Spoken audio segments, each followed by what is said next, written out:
Hello ghouls, and welcome to another Spooky Stays video where we'll be exploring gloomy San Francisco. Shane's band played up here, so it was the perfect opportunity for us to book a stay at the Queen Anne, a haunted Victorian hotel.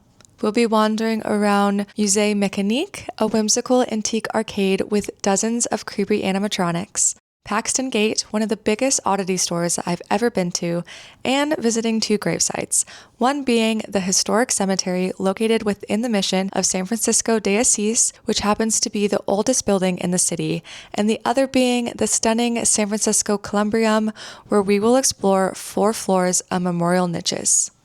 I love visiting spooky places and showing them off to you, so if you want to see where I go next, be sure to subscribe. Thanks for being here, and let's go discover the macabre side of San Francisco. Staying at the Queen Anne really set the mood for our trip. This haunted and Victorian hotel was perfectly cozy and spooky.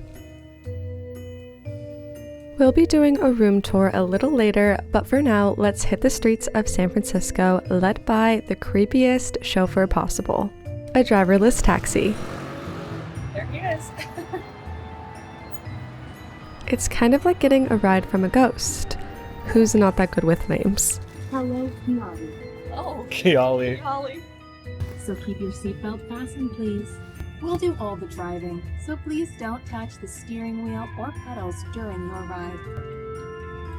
A ghost is driving. This honestly wasn't as scary as I was expecting, but it was a little weird to watch the car navigate the hills of the city on its own. But before long, we arrived safely at the wharf and the first spooky destination of our trip, Musée Mécanique. This is one of our favorite spots in San Francisco, and I worry that a lot of people miss it, even though it's in the middle of a large tourist area. This museum features hundreds of arcade-style games and displays that cost quarters to operate. I was especially interested in the antique animatronics and miniatures. So we turned our cash into coin and started spending, never really knowing what we were going to get with each attraction. Even if we weren't wowed with the result, the mechanisms were almost always fascinating. One of the creepier and more famous attractions here at the museum is Laughing Sal, who does exactly what you would expect.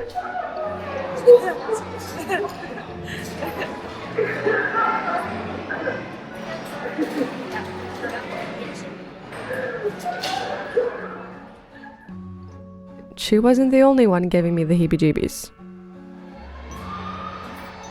I don't like that one bit. One bit. There was a lot I did like though, like Peppy the musical clown, whose mechanisms allow you to puppeteer his dance performance. Button mashing really is the true arcade experience. There were also several execution-style displays, which I thought was a fascinating trend.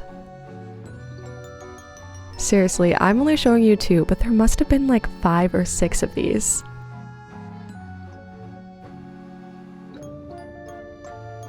Something I really love to do is get a reading, fortune, or prediction to take home a little paper keepsake. So I had to try a couple mechanical readings, one from a grandmother who told me I was hounded by the devil, and another from Mystic Ray, who called me stubborn.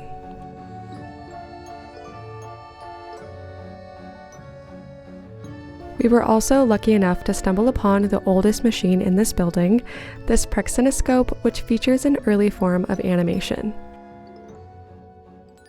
It's about time to head over to the next spooky destination, so let's play ourselves out with some automated piano and leave some kind words for the owners of this charming place.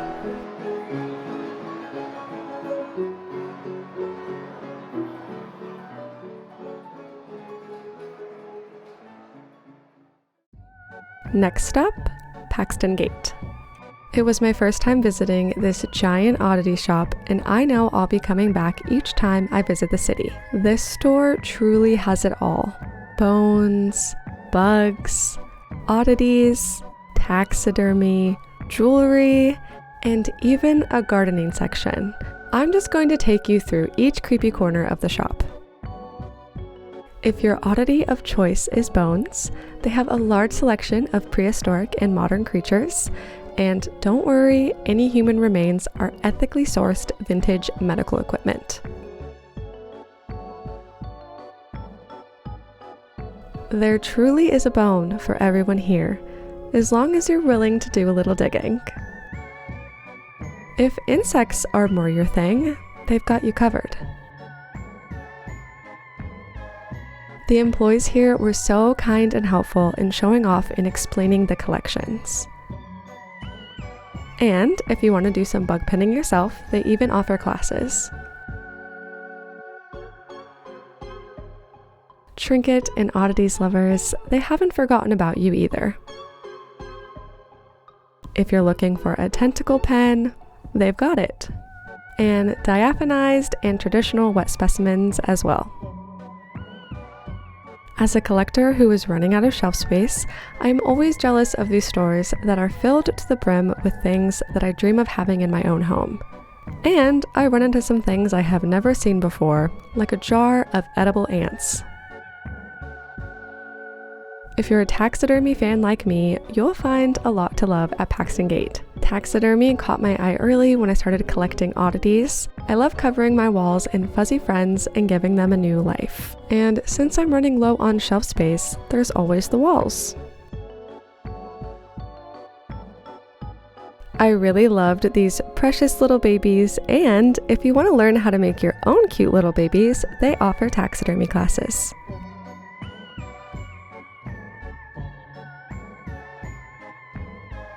The shop also has crystals and jewelry if you want something more witchy and shiny. I don't know much about crystals or geodes, but I'm sure a lot of these pieces are someone's dream. Their jewelry selection was insane. I loved how they showcased spooky designs and oddities within the pieces.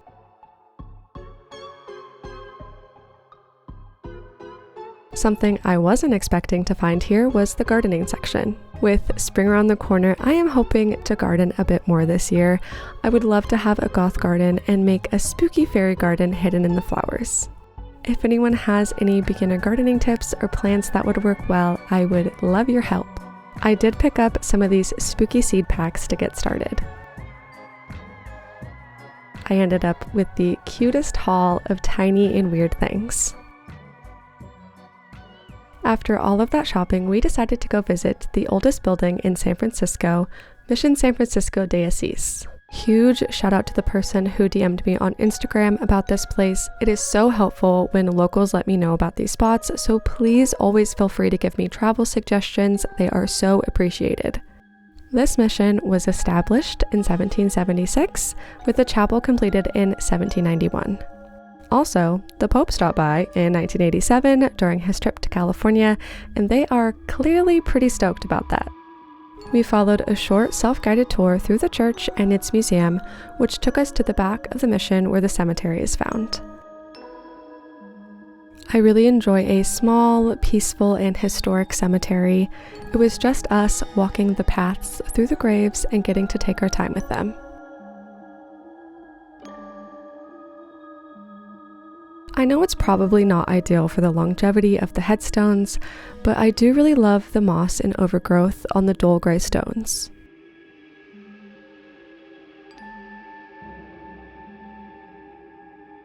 Fun but very sad fact, lambs represent the passing of a child and symbolize innocence and gentleness. Another hidden gem is the San Francisco Columbarium.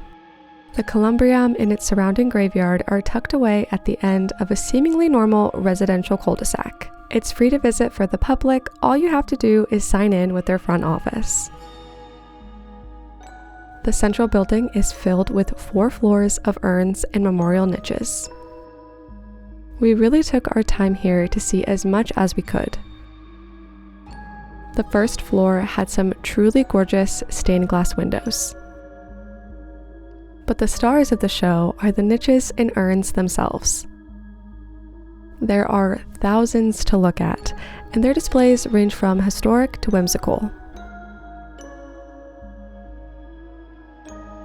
Each floor was a joy to visit, with so many families to read and learn about. Many displays on the upper floors were more modern and colorful, with some miniature scenes and trinkets. Shout out to this spooky duo for choosing to spend eternity in these Halloween jars. There are even some celebrities resting here, like Jerry Joel, writer for the Muppets. This style of memorial gives you a lot of insight into the individuals resting here and makes you feel more connected to them. It was a lovely way to spend the afternoon, and if you live in San Francisco or plan to visit the city, I highly recommend stopping in to pay your respects. Back at the Queen Anne, we were pretty tired from all the exploring, but there's still time for a quick room tour.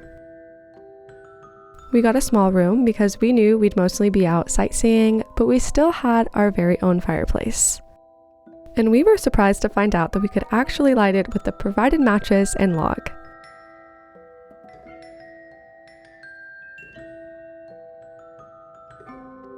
Bedtime was about to feel extra fancy with the fireplace and overhead drape. The last piece of the cozy puzzle was some free evening tea from the lobby.